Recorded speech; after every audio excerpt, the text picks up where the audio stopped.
बोलिए बंदी छोड़ सतगुरु साहिब कबीर की जय। संत समाज की जय। भक्त जनों की जय। साहिब बंदगी, साहिब बंदगी, साहिब बंदगी। सतगुरु कबीर बीजक साखी प्रकरण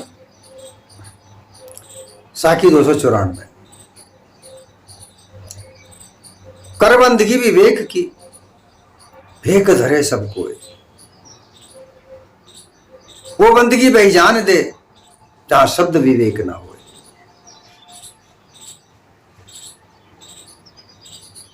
सतगुरु कबीर हर तरह से मानव को जागृत करना चाहते हैं। वो ये समझाना चाहते हैं कि तुम किसी की अगर भक्ति करते हो तो भी जागृत होकर करो।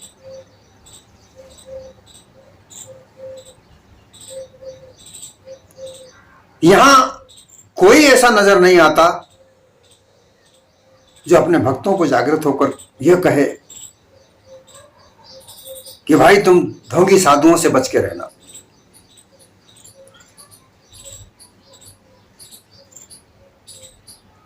सतगुरु कबीर एक एक शब्द मानव जाति के लिए जागृति का संदेश देते हैं, जो जीवन में काम आए वही शब्द वो इस संसार को दे के गए हैं। उनका ज्ञान हर हृदय में प्रवेश है। देश विदेशों में उनकी वाणियां गूंज रही हैं।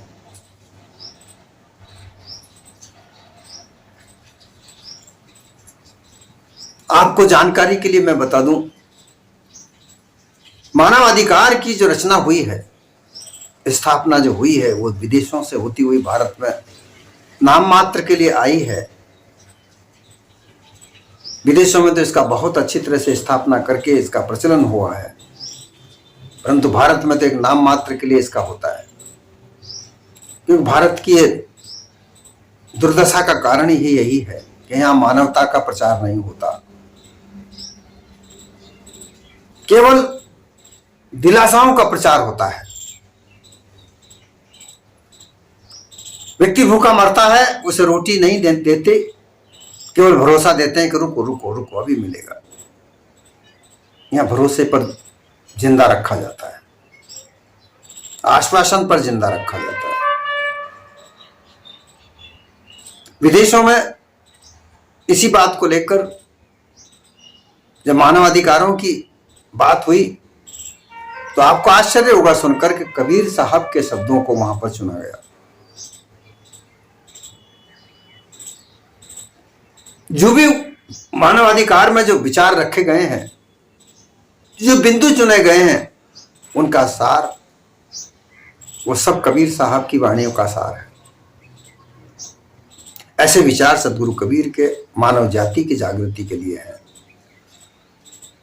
वही साकी को इस तरह से कहते हैं कि हे भक्तों, तुम भक्ति तो करते हो। 3 प्रकार की जो भक्ति का आधार है, उत्तम, मध्यम, कनिष्ठ। जो कनिष्ठ भक्ति है वो देवी देवताओं की है। तरह तरह के देवी देवता बनाकर, कोई भैरव भवानी की पूजा करता है, कोई पितृदेव की पूजा करता है। कितने ही तरह के क्या क्या नाम बताए जाएं, देवी देवताओं की वो पूजा करते हैं। उनकी पत्थरों की मूर्तियां बना बना कर रखते हैं और उनकी पूजा करते हैं। ये कनिष्ठ भक्ति है। कनिष्ठ भक्ति में नवदा भक्ति आती है। नवदा भक्ति का तात्पर्य है 9 अंग है उसके।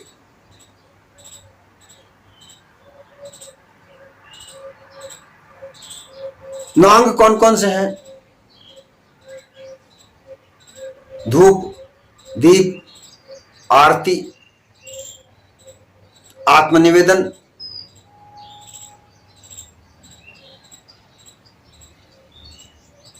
श्रवण, जिस देवी देवता की पूजा करते उसकी कथा सुनना,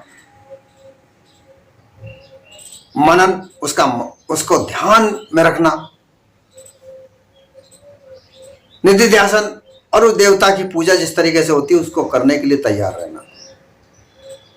जो व्रत बताए जाएं वो व्रत करो, जैसा पीना खाना पीना हो वैसा खाओ पियो, जैसा कपड़ा पहनने के लिए कहा जाए वैसे कपड़े पहनो, जिस प्रकार से पूजा आरती होती है उस तरह से आरती करो, अपनी दुख सुख की मांग वहां रखो।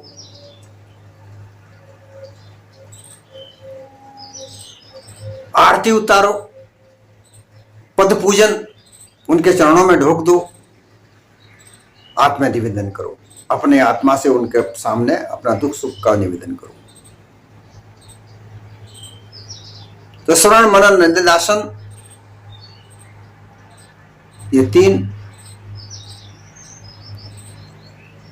आरती पद पूजन आत्मनिवेदन 6, और सखा भाव, मित्र भाव, दास भाव, ऐसा रहकर ये 3 भाव रह करके ये 9 अंग कहे गए हैं। ये नवधा भक्ति कही जाती है, नवधा अर्थात 9 तरह के अंग।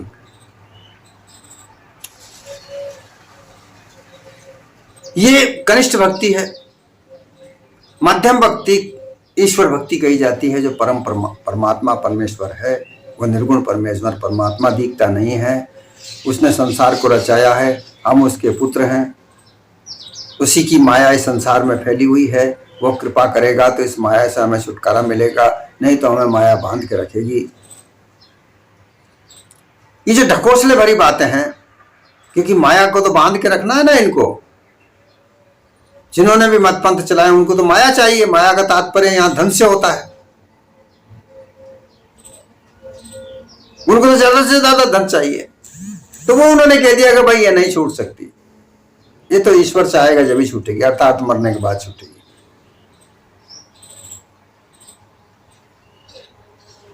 फिर उत्तम भक्ति का नंबर आता है। उत्तम भक्ति होती है गुरु की सेवा।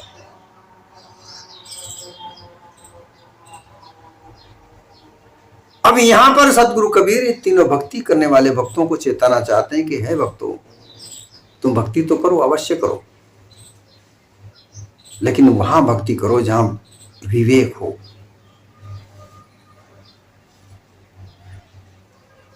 कर बंदगी विवेक की। बंदगी का तात्पर्य होता है कि अपने दुख सुख को वहां कहो जहां विवेकशील पुरुष हो। विवेकशील पुरुष ज्ञान की सर्वोच्चता पर होता है।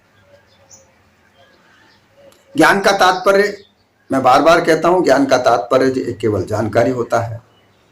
उस जानकारी में से सार और असार को निकालकर सार को धारण किए हुए जो रहते हैं वही विवेकी होते हैं।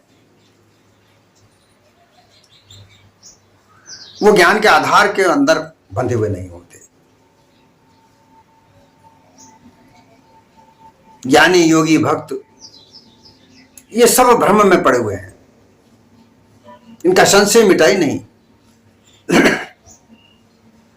संशय जब मिटता है जब विवेक जागृत हो।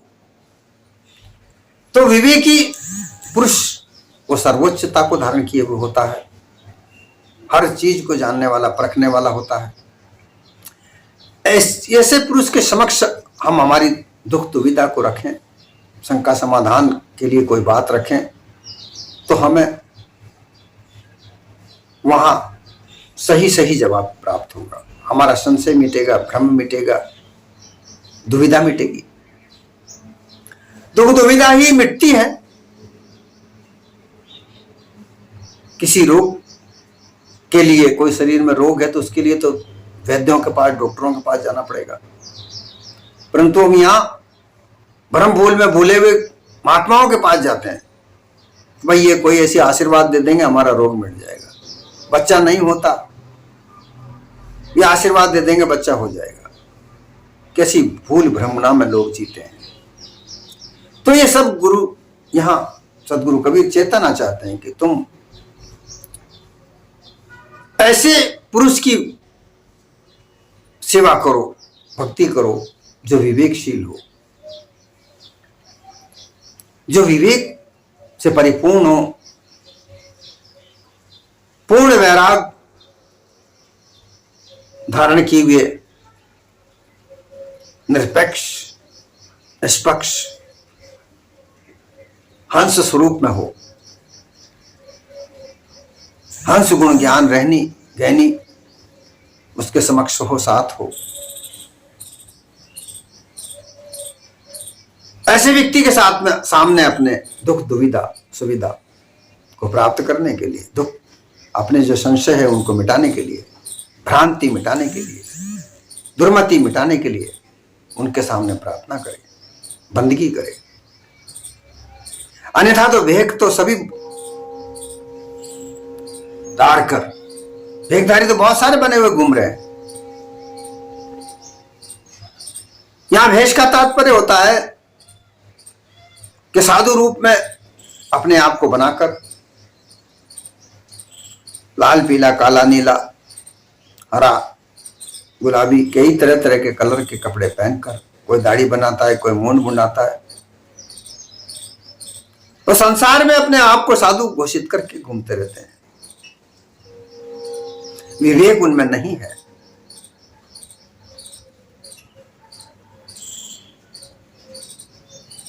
उनके आगे अगर हम संशय रखेंगे, दुविधा रखेंगे, भ्रांति रखेंगे, तो वहां हमें संशय दुविधा नहीं मिटेगी,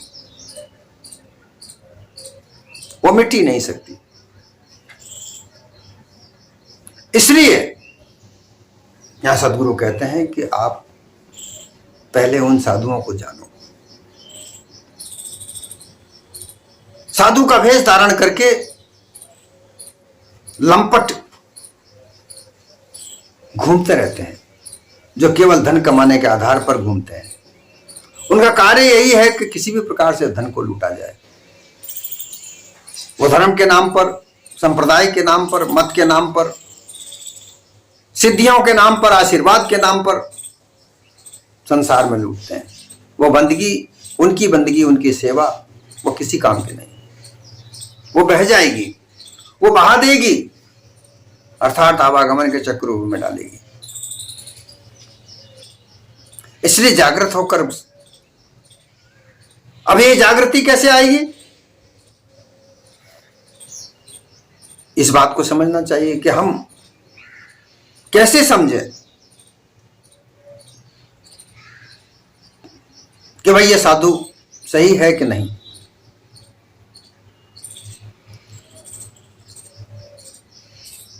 तो बड़ी बड़ी सत्संग भंडारे होते हैं, जो बड़े बड़े आयोजन होते हैं संतों के। देखिए, सदगुरु ने सभी तरह की बातों को जागृति करने के लिए तरीके भी अपनाए हैं।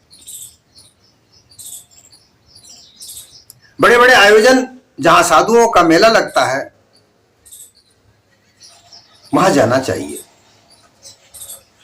और वहां जाकर उन साधुओं की रहनी गहनी को परखना चाहिए, जांचना चाहिए। उनकी बोली चाली, रहनी गहनी, उठना बैठना, खाना पीना, ये देखना चाहिए।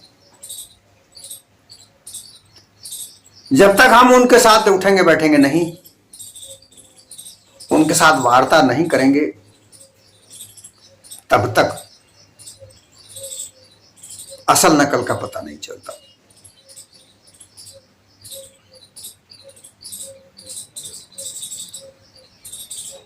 धीरे धीरे सत्संग में, साधुओं के मेले में, साधुओं के सम्मेलन में जाकर के धीरे धीरे सीखते रहो, देखते रहो, जांचते रहो, परखते रहो। थोड़ा थोड़ा समय निकालो, क्योंकि अगर इनमें समय नहीं निकाल के अगर तुम इनमें नहीं जा पाओगे तो तुम साधुओं को जान पहचान नहीं सकोगे। और यह पहचान आवश्यक है, अत्यंत आवश्यक है। क्योंकि अगर तुम इस बात को नहीं जान सकते, पहचान नहीं सकते, तो फिर झूठे ढोंगी साधुओं के चक्रव्यूह में फंसे रहोगे, जो तुम्हारे घर पे द्वार पर आकर ही तुम्हें ठग के ले जाते हैं। क्योंकि भेष धारण करने का तो एक चलन हो गया है। लोग इसी भेष में आकर छुपते हैं, क्योंकि अंधश्रद्धा का जो प्रसार प्रचार यहां पर किया जाता है इस भारत में, हर जगह किया जाता है, हर देश में किया जाता है, ये प्रचलन हर जगह है। लेकिन भारत में तो अंधश्रद्धा का इतना आडंबर है कि पूछो मत। इसका फैलाव इतना हो रहा है,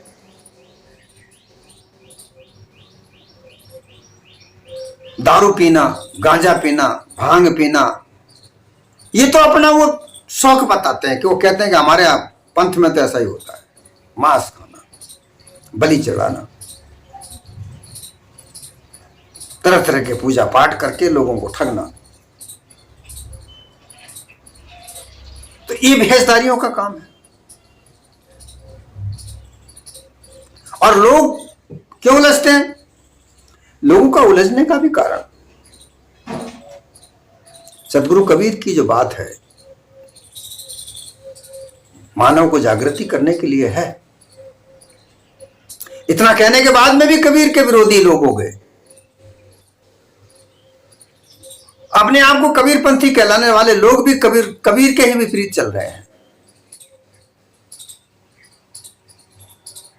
क्यों?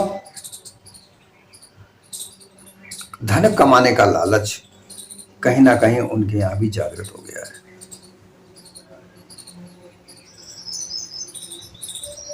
वो अपने आप को धन कमाने के लिए ही जागृत कर सके हैं कि धन कैसे कमाया जाए। जागृति को भी हमें समझना चाहिए। कोई धन कमाने में जागृत है, और ज्यादातर लोग देखे जाता है, ऐसा संपूर्ण दिशाओं में देखा जाता है कि लोग ज्यादातर धन कमाने में जागृत हो रहे हैं, धन कमाने के साधनों में जागृत हो गए हैं। वो ऐसे ऐसे साधनों का निर्माण करते हैं जिसमें धन ही धन उनको प्राप्त होता है।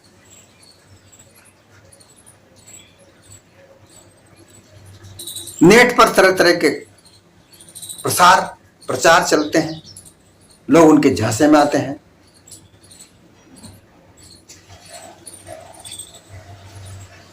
नेट पर आप क्रिकेट खेलो, करोड़ों रुपए जीतो। लोग नहीं समझ पाते कि ये लाखों करोड़ों रुपया, जो करोड़ों रुपए की, लाखों की तो बात ही नहीं, करोड़ों की बात होती है, ये रुपया कहां से देंगे? मात्र नेट पर तमाशा खेल करके, टीम बना करके अगर करोड़ों रुपया जीतते हो, कहां से कंपनी देगी भाई? ये झोल समझना चाहिए, ये धोखा समझना चाहिए कि वहां कितने ही लोग अपने रुपयों को गंवाते हैं और एक आदमी को दे देते हैं। पुराने जमाने में जैसे सट्टा चलता था, वो सट्टा ही तो है, जुआ ही तो है। लोगों को जुआ खेलने की आदत लगाई जाती है और लोग उनके झांसों में आ जाते हैं, फंस जाते हैं। और जब पता चलता है कि मैं तो इतने सारे रुपए हार गया, हमारे पास एक शेयर मार्केटिंग में जुआ खेलने वाला आया, 2-4 दिन लगातार आया, हमसे बहुत अच्छी अच्छी बातें की। हम समझ गए कि हाँ, ये व्यक्ति कैसा है, परंतु ठीक है, व्यवहार तो रखना पड़ता है ना। सदगुरु कबीर यहां ये भी कहते हैं कि भाई तुम व्यवहार तो सबसे रखो। इसका तात्पर्य नहीं है कि किसी भी साधु स्वरूप आदमी को देखकर उसको प्रताड़ित करो, नहीं। भूखे को खाना खिलाने का हमारा परम कर्तव्य बनता है। कोई द्वार पर आकर भीख मांगे, उसे नगद रुपया नहीं देकर पानी पिला दो, खाना खिला दो। द्वार पर ही उससे नमस्कार कर लो कि भाई बाबा हमारी इतनी ही सेवा है। घर में बिठाकर भोजन कराना या उससे वार्ता करना ये खतरे से खाली नहीं है, परंतु नम्रता पूर्वक, कठोरता पूर्वक नहीं।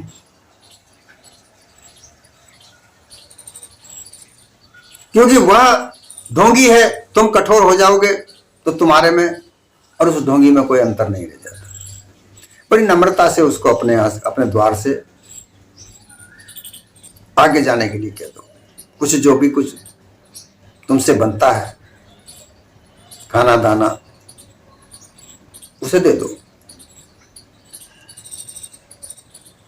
तो यहां हम बातचीत सबसे व्यवहार के साथ रखो, सभी लोगों के साथ बातचीत करो, बड़े प्रेम के साथ मिलो, लेकिन उनके ऊपर विश्वास मत करो, भरोसा बिल्कुल मत करो।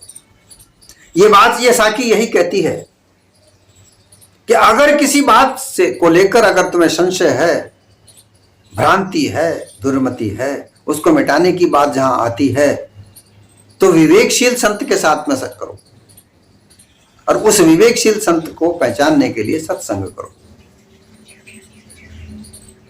जगत में व्यवहार रखो, सच्चा व्यवहार रखो, क्योंकि व्यवहार के बगैर तुम किसी को भी जांच परख नहीं सकते।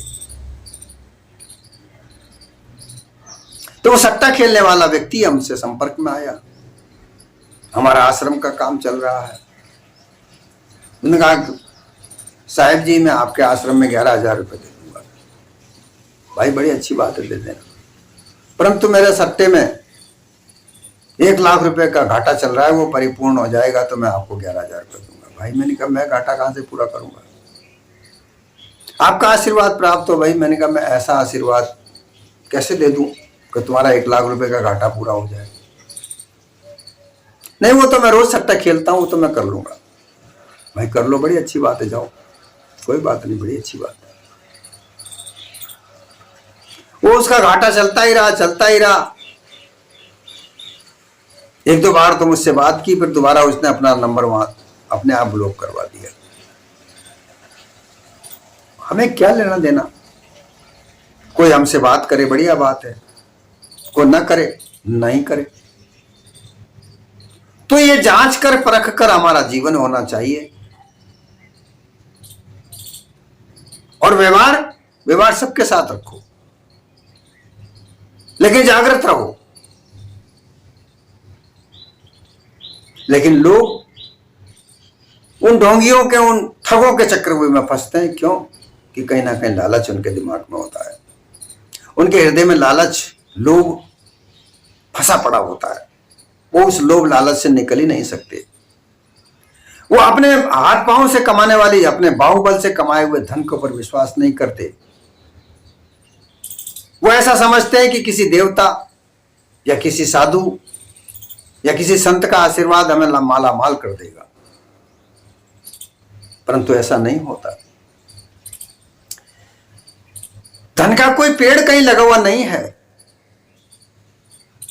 लोग बाग तो चित्र बनाते हैं धन के पेड़ का और लोगों को गुमराह करते हैं, अपना व्यापार चलाते हैं। कोई एक, लाखों लोग उनके पास धन जमा करते हैं, उसमें से किसी एक को उठाकर दे देते हैं, उसका प्रचार करते हैं, उसकी इंटरव्यू बताते हैं कि इसने इतने करोड़ रुपए जीत लिए।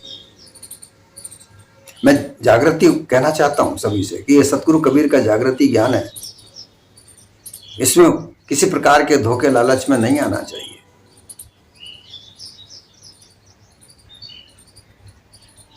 धन वह है जो अपने बाहुबल से कमाओ। बुराई नहीं है धन कमाने की, अपने बाहुबल से अर्थात अपने पुरुषार्थ से कमाओ, क्योंकि धन के बगैर ये हमारा रोजी रोटी नहीं चल पाती। भोजन नहीं बनता, मकान नहीं बनता, कपड़े नहीं सिलते। परंतु इस धन कमाने में लोभ लालच अगर करोगे, लोभ लालच का रास्ता अगर अपनाओगे तो ढोंगी साधुओं के पास जाओगे, झूठे देवताओं के पास जाओगे, काल्पनिक देवी देवताओं की जो मान्यताएं बनी हुई हैं वहां जाओगे, और तुम्हारा जीवन ऐसे ही व्यतीत होता चला जाएगा। वह बंदगी, वह सेवा, वह भक्ति तुम्हारी बहती चली जाएगी, कहीं किसी प्रकार से काम नहीं आएगी। जहां विवेकशील पुरुष हो, अब ये विवेकशील पुरुष साधु नहीं भी हो तो भी चलता है। भेखधारी तो विवेकशील होना ही चाहिए, परंतु ये पहचान भी करनी चाहिए कि बहुत सारे लोग ऐसे ऐसे विवेकशील व्यक्ति होते हैं जो भेख नहीं धारण करते, वो गृहस्थी में ही रहते हैं, जागृत है, परिपूर्ण जागृत है, संतों का सेवा करते हैं, संतों की सेवा के साथ में उनकी भक्ति करते हैं, परंतु भेद धारण नहीं करते। भेद धारण करने का तरीका यह होता है, कारण होता है उसका।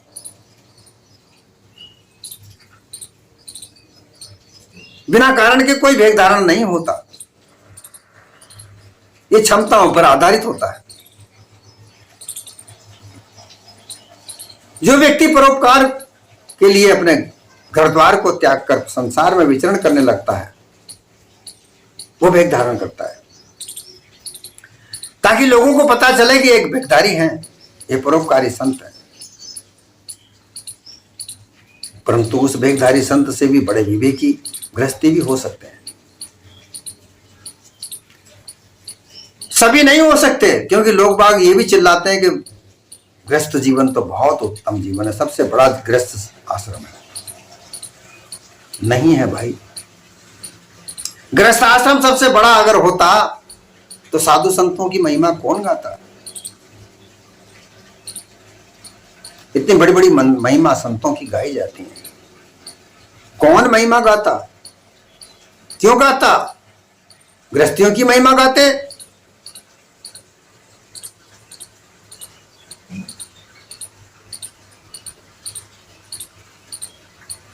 फिर ये क्यों कहा जाता कि तीर्थ गए फल एक है, संत मिले फल चार, सदगुरु मिले फल अनेक हैं, कहे कबीर विचार। ये क्यों कहते कबीर साहब? तीर्थ व्रत में स्नान करने, दान करने, पुण्य करने गृहस्थी जाता है। क्यों जाता है? क्योंकि उसे वहां पर लोभ लालच ले जाता है कि वहां दिन जाने से उसे धन मिलेगा, पुत्र मिलेगा, सुंदर स्त्री मिलेगी, उसका व्यापार बढ़ेगा, उसको ऊंचा पद मिलेगा, उसकी उन्नति होगी। अब उसकी उन्नति कैसे होगी? वो उसका अपना अपना आधार है। कोई राजनीति में चुनाव जीतना चाहता है, कोई व्यापार को आगे बढ़ाना चाहता है, कोई सामाजिक स्तर को आगे ऊंचा बढ़ाना चाहता है, धन धान्य से परिपूर्ण होना चाहता है। ये उनकी अपनी अपनी परिस्थितियां हैं। तो गृहस्थी ही जाता है, गृहस्थी ही सत्संग का आयोजन करता है, वहां संतों को निवेदन करता है, संतों को बुलाता है, उनकी सेवा करता है, गृहस्थी करता है। क्यों? कि संत उसके द्वार पर आए, उसे आशीर्वाद दें, उसका गृहस्थ जीवन फले फूले। इसलिए अगर गृहस्थ जीवन ही बड़ा होता तो संतों को बुलाकर संत सेवा क्यों करता?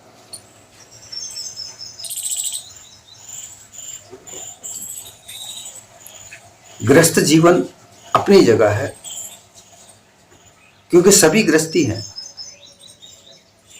इस विचारधारा में दो ही विचारधारा हैं। धारा तो दो ही बड़ी, दोनों बड़ी धारा बताई गई है अपनी अपनी जगह पर।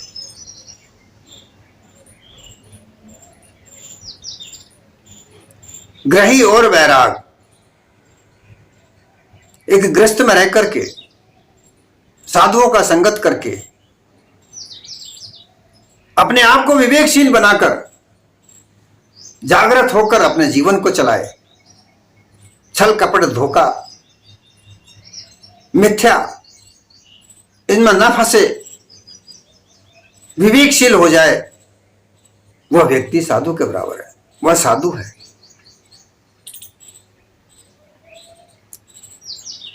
यह गृहस्थी का धार है।